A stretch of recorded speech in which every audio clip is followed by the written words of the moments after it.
Firman Tuhan untuk pelajaran 8 Triwulan 3 adalah dari Kisah Para Rasul 19 ayat 21 dan 22, Roma 16 ayat 23, 2 Timotius 4 ayat 20. Kisah Para Rasul 19 ayat 21 dan 22. Firman Tuhan berkata, "Kemudian daripada semuanya itu, Paulus bermaksud pergi ke Yerusalem melalui Makedonia dan Akhaya. Katanya, sesudah berkunjung ke situ, aku harus melihat Roma juga. Lalu ia menyuruh 2 orang pembantunya, yaitu Timotius dan Erastus, mendahuluinya ke Makedonia, tetapi ia sendiri tinggal beberapa lama lagi di Asia." Roma 16 ayat 23.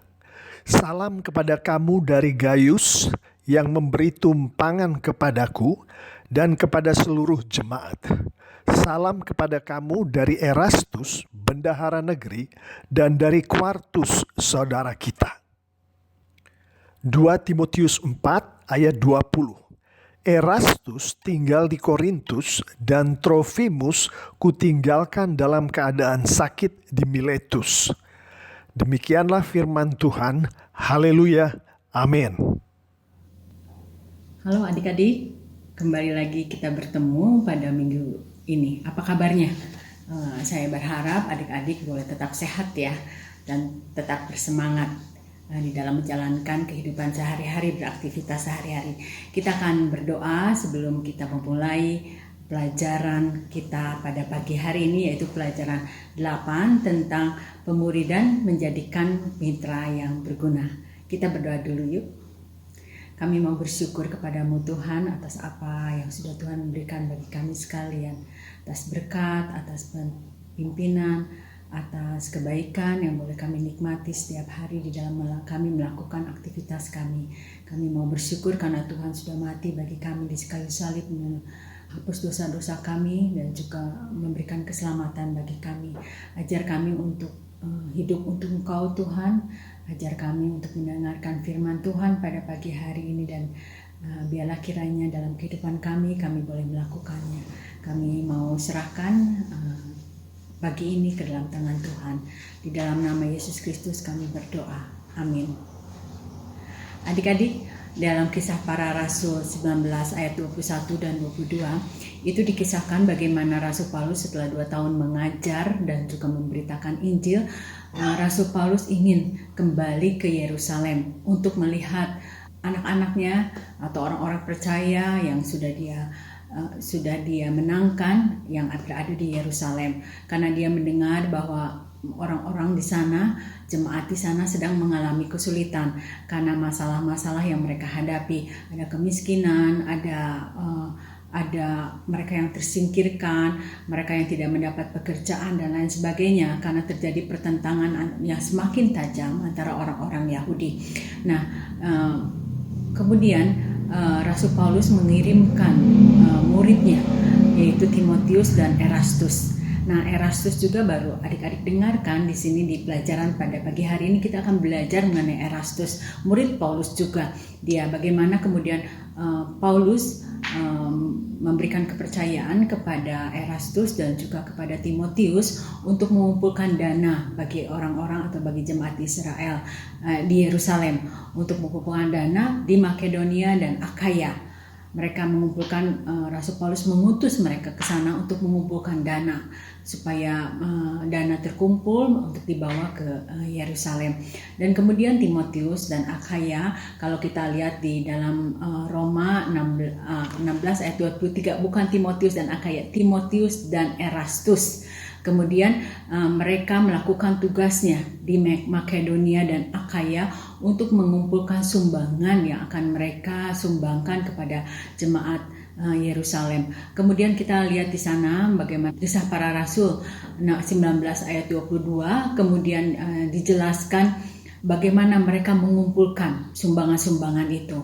Kemudian di dalam Roma 16 ayat 23 kita baca di sana bagaimana Erastus kemudian tinggal di negeri Korintus, karena kemudian Timotius harus pergi dengan Paulus ke Yerusalem. Sementara itu Erastus tinggal sendiri melayani jemaatnya di Korintus. Kita melihat bagaimana di dalam 2 Timotius 4 ayat 20 ini kita melihat bagaimana Erastus menjalankan apa yang Paulus berikan, tanggung jawab untuk menggembalakan atau untuk bersekutu bersama-sama dengan jemaat di Korintus. Di sana kita melihat jemaat Korintus itu berbeda dengan jemaat di Yerusalem. Kita melihat sendiri pada pelajaran yang lalu, kota Korintus itu kota yang sangat terkenal ya, dan jemaat-jemaatnya itu cukup berada di sana. Tetapi karena latar belakangnya yang sangat beragam, bagaimana kota Korintus juga masih banyak penyembahan berhala. Oleh karena itu Erastus yang tinggal di Korintus harus melayani seorang diri, tetapi dia tidak takut. Dia tidak takut melayani seorang diri karena dia percaya bahwa Roh Kudus menyertai dia di dalam pelayanan dia. Oleh karena itu kita melihat sendiri bagaimana Erastus melayani jemaat-jemaat di Korintus. Ada perzinahan, ada berbagai dosa yang ada di dalamnya. Tetapi Erastus itu melayani mereka karena Erastus bersandar kepada Roh Kudus. Kemudian kita melihat bagaimana Erastus mempunyai komunikasi yang baik dengan pemerintah setempat kalau sekarang ya, sehingga kemudian di Korintus itu dia dipercaya menjadi bendahara di negeri Korintus itu.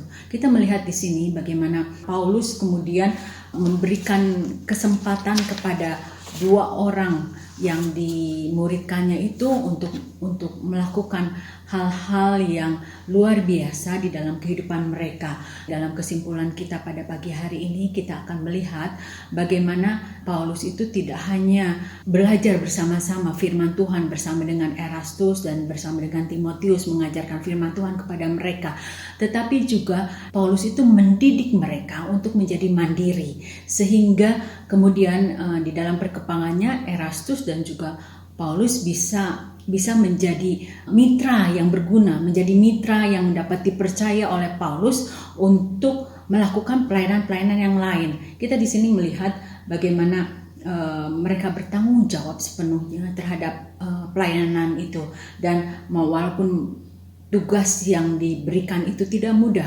tetapi mereka tahu bahwa Roh Kudus senantiasa menolong mereka, sehingga mereka kita baca tadi dari Kisah Para Rasul, kita baca dari Roma, kita baca juga dari 2 Timotius bagaimana kemudian mereka berhasil mengumpulkan dana untuk jemaat-jemaat di Yerusalem dan jemaat di Makedonia dan Akaya itu kemudian menolong jemaat-jemaat di Yerusalem. Nah, penerapannya bagi kita sekalian adik-adik, bagaimana dalam kehidupan kita?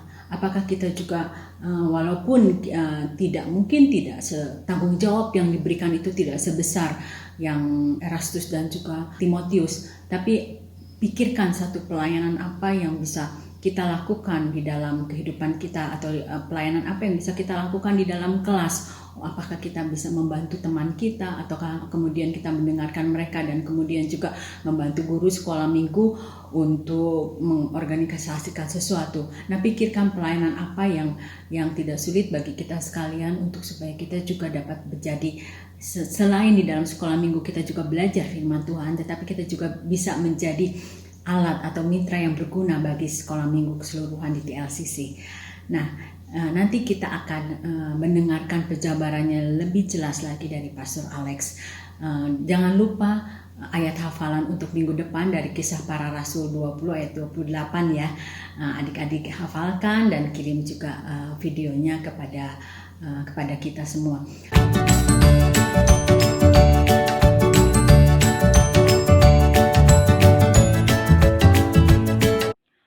2 Timotius 1 ayat 5. Sebab aku teringat akan imanmu yang tulus ikhlas, yaitu iman yang pertama-tama hidup di dalam nenekmu Lois dan di dalam ibumu Eunike, dan yang aku yakin hidup juga di dalam dirimu. 2 Timotius 1 ayat 5.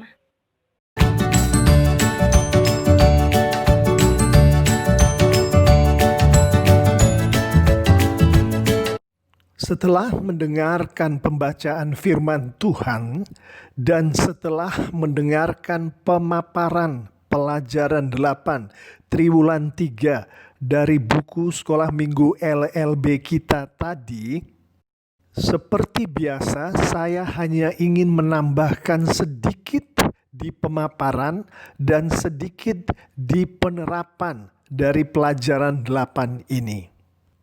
Untuk sedikit penambahan ini, saya akan berkonsentrasi ke firman Tuhan dari 2 Timotius 4. Ayat ini membawa kita ke subtopik apa artinya menjadi mitra. Sebagai latar belakangnya, mari kita lihat 1 Korintus 3 ayat 9.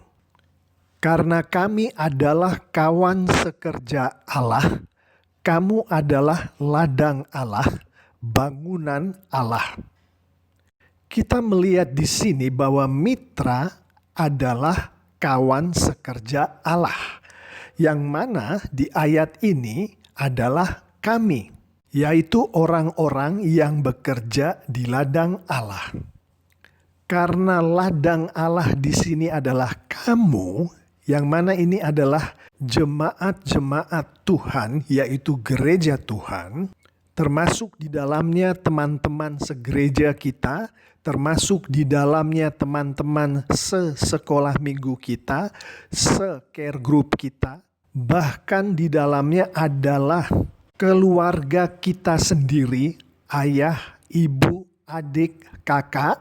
Jadi mitra di sini adalah anak-anak Tuhan yang dipakai oleh Tuhan untuk bekerja di ladang Tuhan, untuk bekerja di antara jemaat Tuhan, gereja Tuhan, sekolah minggu Tuhan, care group Tuhan, keluarga-keluarga anak-anak Tuhan. Bekerja di sini yang dimaksud adalah melayani. Bentuknya macam-macam. Bisa menyampaikan firman Tuhan, bisa mendoakan anak-anak Tuhan, bisa menjadi guru di sekolah minggu, bisa juga menyanyi di dalam paduan suara gereja. Bahkan sebagai anak-anak, bisa juga pada saat kita bekerja di rumah, membantu pekerjaan rumah ibu di dapur pada saat ibu kita meminta kita untuk membantu pekerjaannya di dapur. Di dalam Roma 1 ayat 1 kita melihat bahwa bentuk kemitraan ini adalah Paulus menjadi hamba Kristus Yesus untuk memberitakan Injil Allah. Di 2 Timotius 1 ayat 2 kita melihat bentuk kemitraan yang lain, di mana Timotius adalah anak yang terkasih dari Paulus. Dan salah satu yang dilakukan di dalam bentuk kemitraan ini adalah memberitakan Injil. Bentuk kemitraan di 2 Timotius 1 ayat 2 bisa juga dilihat di 2 Timotius 4 ayat 20. Di mana Erastus dan Trofimus adalah mitra dari Paulus. Di sini juga salah satu yang dilakukan di dalam bentuk kemitraan ini adalah memberitakan Injil. Dari konteks Alkitab kita mengetahui bahwa pada saat Alkitab mengatakan memberitakan Injil, maka salah satu aplikasinya di dalam kehidupan kita sehari-hari adalah menyampaikan firman Tuhan yang ada di dalam Alkitab. Sekarang mari kita melihat tugas seorang mitra sebagaimana disampaikan oleh Alkitab. Dari 2 Timotius 4 ayat 2, seperti yang tadi sudah kita bicarakan bersama, yang terutama adalah untuk memberitakan Injil. Di dalam 2 Timotius 4 ayat 2 ini dituliskan, beritakanlah firman Tuhan. Di dalam memberitakan firman Tuhan, seseorang yang dipakai Tuhan untuk ini harus berani menyatakan apa yang salah, yaitu setiap tindakan-tindakan yang tidak sesuai dengan firman Tuhan harus dinyatakan sebagai tindakan yang salah. Kemudian firman Tuhan mengatakan si penyampai firman Tuhan ini harus menegur dan menasehati orang-orang yang dinyatakan salah tadi, yaitu dengan menyampaikan pengajaran sesuai dengan firman Tuhan itu sendiri, yaitu firman Tuhan yang ada di dalam Alkitab. Selanjutnya kita akan melihat bagaimana perilaku seorang mitra sebagaimana disampaikan di dalam firman Tuhan. 2 Timotius 4 ayat 5 menunjukkan bahwa seorang mitra harus bisa menguasai diri dalam segala hal, terutama di dalam dia menyampaikan firman Tuhan pada saat dia ini melihat seseorang melakukan hal-hal yang salah, yaitu yang bertentangan dengan firman Tuhan. Seorang mitra juga harus sabar di dalam menderita. Alkitab menunjukkan dengan panjang, lebar, dan mendalam bagaimana sebagai anak Tuhan, Paulus bahkan Stefanus mengalami penderitaan yang luar biasa. Selain itu, ayat ini juga menunjukkan seorang mitra harus melakukan pekerjaan pemberitaan Injil dengan sungguh-sungguh, dengan berani, dengan dedikasi yang tinggi, dengan segenap hati dan pikiran. Dan seorang mitra harus menunaikan tugas pelayanan yang diberikan oleh Tuhan sampai tuntas, sampai selesai. Lalu dari 2 Timotius 4 ayat 13 kita melihat bahwa seorang mitra harus melayani. Timotius adalah mitra Paulus.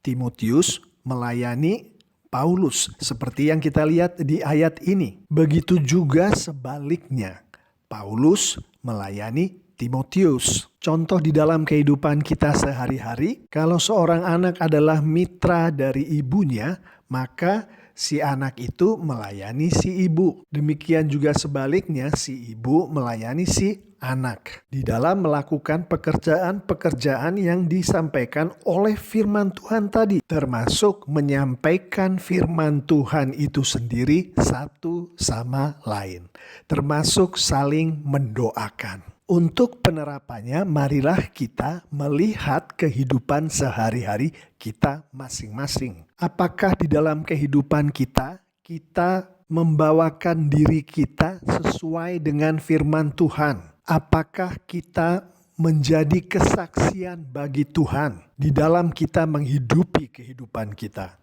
Apakah kalau kita perlu menasehati orang atau menegur orang, kita mempergunakan firman Tuhan di dalam melakukan itu? Jika jawabannya adalah belum, maka berdoalah pada Tuhan, mintalah urapan Roh Kudus Tuhan supaya kita dibimbing untuk melakukan hal-hal itu. Penerapan yang berikutnya adalah apakah di dalam kita menghidupi firman Tuhan, yang mana semua anak Tuhan termasuk saya dan Anda harus mengikuti firman Tuhan di dalam kita menghidupi kehidupan kita. Jadi dalam kita hidup, apakah kita menguasai diri kita dalam segala hal?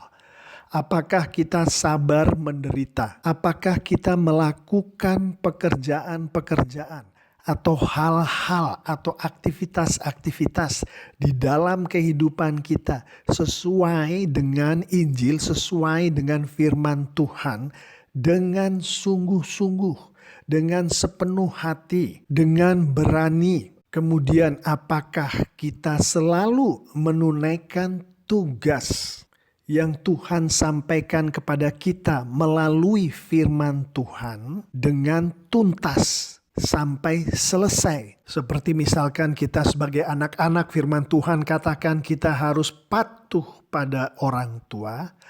Apakah pada saat orang tua memberikan tugas kepada kita, kita menyelesaikan tugas itu sampai tuntas? Kalau kita masih belum melakukan hal-hal ini, maka berdoalah kepada Tuhan. Mintalah urapan Roh Kudus Tuhan supaya kita setiap hari selalu dibimbing oleh Tuhan sehingga kita bisa menguasai diri kita atas bimbingan Roh Kudus. Kita bisa sabar menderita atas bantuan dari Roh Kudus. Kita bisa melakukan pekerjaan-pekerjaan sesuai dengan Injil, sesuai dengan firman Tuhan atas bimbingan Roh Kudus. Kita bisa menunaikan tugas-tugas kita yang diberikan oleh Tuhan melalui Injil, melalui firman Tuhan. Bagaimana jawaban kita semua?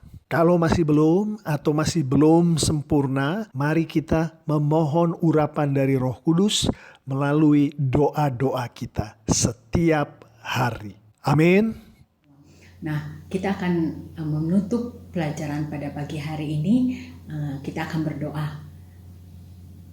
Bapa di surga, terima kasih untuk kami sudah belajar mengenai Erastus. Bagaimana sebagai murid Tuhan Yesus, dia juga menjadi mitra yang berguna bagi Paulus di dalam menjalankan tugas pelayanan mereka. Kami mau bersyukur melalui Erastus kami boleh belajar bagaimana menjalankan semua itu dengan setia dan tanggung jawab, tentunya dengan Roh Kudus yang menolong kami sekalian. Tuhan, tolong kami di dalam kehidupan kami sehari-hari. Kami boleh menjadi Erastus kecil yang juga dipercaya oleh orang tua kami, dipercaya oleh guru kami, atau dipercaya oleh gereja kami menjalankan tugas-tugas dan tanggung jawab kami sebagai anak-anak sekolah minggu. Terima kasih Bapa, sertai kami sepanjang minggu depan. Kiranya kasih karunia penyertaan Tuhan bersama dengan kami. Segala pujian, hormat, dan kemuliaan kami naikkan kepadamu. Terima kasih Tuhan Yesus. Amin. Sampai minggu depan adik-adik. Tetap setia untuk membaca firman Tuhan dan jangan lupa baca hafalkan ayat hafalannya. Bye.